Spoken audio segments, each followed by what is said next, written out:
Hello. Hi friends. स्वागत है आपका आपके अपने यूट्यूब चैनल न्यू अनंत क्लासेस में। तो देखिए, आज हम इससे पहले हमने जो देखा था उसमें तत्वों के बारे में जाना, यानी कि तत्व की परमाणु के बारे में भी देखा, तत्वों के बारे में भी देखा हमने, एलिमेंट के बारे में, पदार्थ के, यौगिक के, इन सब चीज़ों के बारे में, मिश्रण स्तर इन सब चीज़ों के बारे में हमने काफ़ी पढ़ लिया है इसके बारे में। तो अब हम एक नई चीज़, यानी कि आज से हम स्टार्ट करने वाले हैं क्या, पीरियोडिक टेबल। क्या स्टार्ट करने वाले हैं दोस्तों? पीरियोडिक टेबल, यानी कि तत्वों का वर्गीकरण। तत्वों का वर्गीकरण यानी कि दुनिया में जितने भी पदार्थ जो बने हुए हैं, जिसमें द्रव, ठोस या गैस कुछ भी ले लो, वो सारी चीजें किससे मिलकर के बनी हुई हैं? तत्वों से मिलकर के बनी हुई हैं। आपने पीरियोडिक टेबल का नाम तो सुना होगा, नहीं सुना ना तो अड़ोसी पड़ोसी कहीं से भी सुन लेना, एक बार गूगल पे सर्च मार के देख लेना कि पीरियोडिक टेबल कैसी होती है।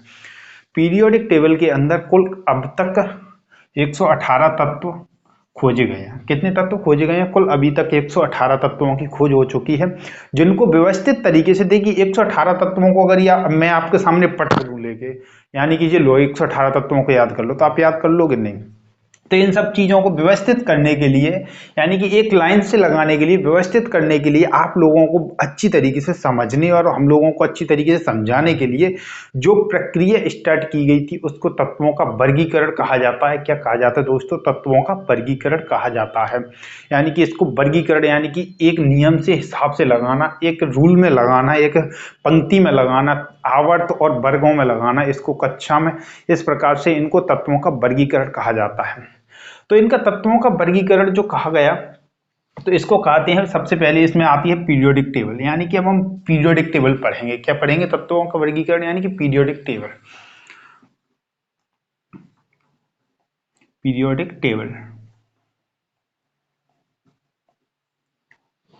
Periodic table. अब हम पीरियोडिक टेबल यानी कि तत्वों के वर्गीकरण, पीरियोडिक टेबल के बारे में देखते हैं कि पीरियोडिक टेबल क्या है। इसका सबसे पहले तो देखिए, मैं आपको एक बता दूं,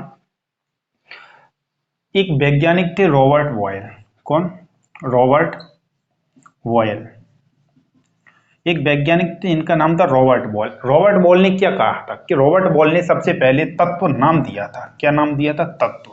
जो तत्व आज आप बोलते हो, एलिमेंट, एलिमेंट जो आप बोलते हो, करते फिरते हो गली गलियों में, एलिमेंट, एलिमेंट, तत्व, तत्व, तो इसका नाम सबसे पहले किसने दिया था? Robert boil. यह क्वेश्चन आपको शायद ही है कि किसी किताब में मिल जाए, बहुत ही कम किताबों में, लेकिन यह क्वेश्चन पूछा गया है एसएससी, सीजीएल में, एसएससी, सीजीएल और एमपीपीएससी। एमपीपीएससी और एसएससी, सीजीएल दोनों में मैंने ये क्वेश्चन देखा है, जिसका रॉबर्ट, यानी कि रॉबर्ट बॉयल जो वैज्ञानिक थे, इन्होंने तत्व के बारे में, यानी कि तत्व को नाम दिया था। इसको सबसे पहले जो नाम दिया था, तत्व नाम दिया था, ये दिया था 1616 में। कब दिया था दोस्तों? 1616 में तत्व नाम दिया था। तो देखिए, ये छोटी छोटी बातें थी, जो इंपोर्टेंट फैक्ट था, जो मैंने आपको बता दी। अब हम बात करते हैं पीरियोडिक टेबल के बारे में। तो तत्वों का वर्गीकरण सबसे पहले किसने दिया था? तत्वों के बारे में वर्गीकरण सबसे पहले जो दिया था, लेवोइजियर ने। किसने? लेवोइजियर। लेवोइजियर, साइंटिस्ट का नाम था लेवोइजियर। लेवोइजियर ने सबसे पहले तत्वों के बारे में बताया, तत्वों के बारे में बताया, यानी कि तत्वों को सबसे पहले दो भागों में लेवोइजियर ने बांटा। कौन से दो भागों में? धातु और अधातु। किसमें? एक तो धातु और एक होती है अधातु। धातु और अधातु सबसे पहले जो इसको वर्गीकृत किया था, वो सबसे पहले किसने किया था? लेवोइजियर ने।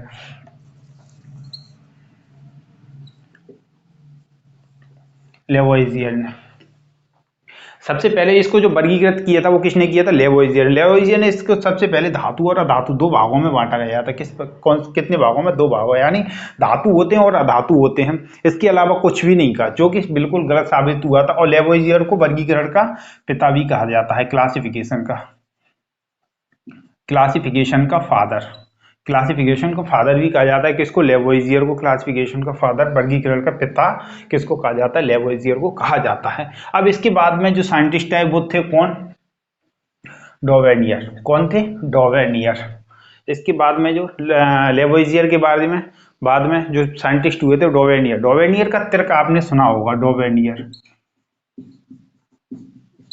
डोवेनियर, डोवेनियर का तर्क। डोवेनियर ने सबसे पहले त्रिक दिया था, यानी कि त्रिक किस हिसाब से दिया था इन्होंने? त्रिक में क्या समझाया था? पीरियोडिक टेबल को जब इन्होंने व्यवस्थित किया था, तो डोवेनियर ने त्रिक दिया था। क्या दिया था दोस्तों? डोवेनियर का त्रिक था। जिन्होंने सबसे पहले क्षारीय धातु, क्षारीय मृदा धातु और हैलोजन ग्रुप, ऑक्सीजन ग्रुप, इनको सबसे पहले व्यवस्थित किया था। तो इन्होंने सबसे पहले जो व्यवस्थित किया था वो क्षारीय धातुओं को किया था, एल्कलाइन मैटर। एल्कलाइन मैटर यानी कि क्षारीय धातु, क्षारीय धातुओं को, क्षारीय धातु, तो क्षारीय धातुओं को सबसे पहले इन्होंने व्यवस्थित किया। तो क्षारीय धातुओं में क्या आता है? Lithium, sodium, potassium. किसको? लिथियम, सोडियम और पोटेशियम। लिथियम, सोडियम और पोटेशियम। लिथियम, सोडियम, पोटेशियम को किस हिसाब से व्यवस्थित किया था? तो मैं आपको बता देता हूं, इन्होंने अपना त्रिक किस हिसाब से दिया था। तो इन्होंने त्रिक दिया था ऐसे, जैसे कि लिथियम का परमाणु द्रव्यमान संख्या, लिथियम की द्रव्यमान संख्या ली और सोडियम की, पोटेशियम की परमाणु द्रव्यमान संख्या। तो लिथियम की जो द्रव्यमान संख्या होती है 6.9 होती है, और इसकी जो होती है वो होती है 37, कितने, सॉरी 32, इसकी 32 होती है और इसकी होती है 39। कितनी होती है? 39। तो इसको लगभग लगभग हम 7 ही बोल देंगे। कितने? 7 प्लस के 39/2। इन दोनों को ऐड करके जो इसका जो आंसर आएगा वो आएगा 32। कितना आएगा? 32। तो इनका मतलब था, इनका सीधा सीधा सा कहने का मतलब था कि इन दोनों का आपस में योग करके 2 से डिवाइड कर दिया जाए, तो इसका जो, यानी कि इसका जो योग निकलेगा, योग का जो परिणाम निकलेगा 2 से डिवाइड करने के बाद जो परिणाम निकलेगा वो बीच वाला, यानी कि पोटेशियम, सोडियम, यानी कि जिसमें जो सोडियम होगा उसका जो द्रव्यमान संख्या होगी, क्या? द्रव्यमान संख्या, द्रव्यमान जो संख्या होगी उसके बराबर होगी। किसके? द्रव्यमान संख्या जो होगी उसके बराबर होगी। किसने किया था? डोवेनियर ने। लेवोइजियर ने धातु और धातु दो भागों में बांट दिया था। लेवोइजियर ने इस हिसाब से इसको बांट दिया था। अब इसके बाद में क्षारीय धातु, क्षारीय धातुओं के बाद में, क्षारीय धातुओं के बाद में आती है क्षारीय मृदा धातु। कौन सी? क्षारीय मृदा धातु। Alkaline matter, alkaline earth matter, यानी कि एल्कलाइन मैटर और एल्कलाइन अर्थ मैटर ये दोनों अलग अलग हैं। तो इसमें भी इन्होंने त्रिक दिया था, यानी कि क्षारीय मृदा धातु। किसमें? क्षारीय, क्षारीय मृदा धातु, मृदा धातु, यानी कि क्षारीय मृदा धातुओं के बारे में भी इन्होंने बताया। तो क्षारीय मृदा धातुओं में क्या क्या था? कैल्शियम, स्टेंशियम और फ्रांसियम। कैल्शियम और स्ट्रोंशियम और बेरिलियम, सॉरी, कैल्शियम, स्टेंशियम और बेरिलियम, स्टेंशियम और बेरिलियम। तो कैल्शियम का जो होता है वो 40.1 परमाणु द्रव्यमान होता है, 40.1 होता है, और इसका जो होता है वो 87.6 होता है, और इसका जो होता है 137.3 होता है। तो इन दोनों का योग करके, इन दोनों का योग करके, यानी कि 40.1 को 40 लिख लो और इसको 137 लिख दो बाई 2 करके। इसको अगर डिवाइड करके 2 से डिवाइड करेंगे तो इसका जो आएगा वो 87, यानी कि 88 ही आएगा, लगभग लगभग 88 या 87 पॉइंट कुछ आएगा। तो इस हिसाब से इन्होंने क्या दिया था? ट्रिक दिया था। किसने ट्रिक दिया? तो देखिए, मैं इसमें क्वेश्चन बनता है कि क्षारीय धातुओं में किस किस को लिया था, और क्षारीय मृदा धातु में किस किस को लिया था, ऑक्सीजन ग्रुप में किसको लिया था, हेलोजन ग्रुप में किसको लिया था। तो इस हिसाब से इसका डोवेनियर का जो ट्रिक था, डोवेनियर का जो ट्रिक था वो इस हिसाब से था।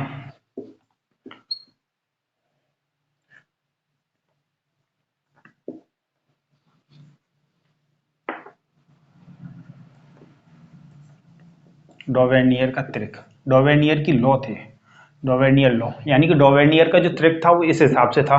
अब इसके बाद में क्षारीय धातु देख ली, क्षारीय मृदा धातु देख ली। अब इसके बाद में जो देखोगे आप हेलोजन ग्रुप को देख लो, हेलोजन और ऑक्सीजन ग्रुप, इन चारों में से ही क्वेश्चन बन जाते हैं लगभग लगभग। इनसे क्वेश्चन आना पक्का है, यानी कि ज्यादा तरीके से क्वेश्चन बनता है। यानी कि डोवेनियर ने क्या दिया? डोवेनियर का तर्क, इसमें क्षारीय धातुओं में किन किन तीन उनको रखा गया था। तो किसको रखा? लिथियम, सोडियम और पोटेशियम, यानी कि, और ऐसी क्षारीय मृदा धातु में, क्षारीय मृदा धातु में जो रखा गया था कैल्शियम, स्ट्रोंशियम और बेरिलियम। ऐसे ही अब आता है इसके बाद में हेलोजन ग्रुप। क्या आता है दोस्तों? Halogen group, halogen group, halogen group. अब इसमें हेलोजन ग्रुप में किस किस को लिया था? हेलोजन ग्रुप में भी ऐसी 3 को लिया था, और उसमें से फर्स्ट को और थर्ड को दोनों को प्लस करके 2 से डिवाइड करके, यानी कि बीच वाले का जो आंसर आता था वो इस प्रकार से आ जाता था। तो इसमें हेलोजन ग्रुप में, हेलोजन ग्रुप में भी जो जो हमने जो लिया था,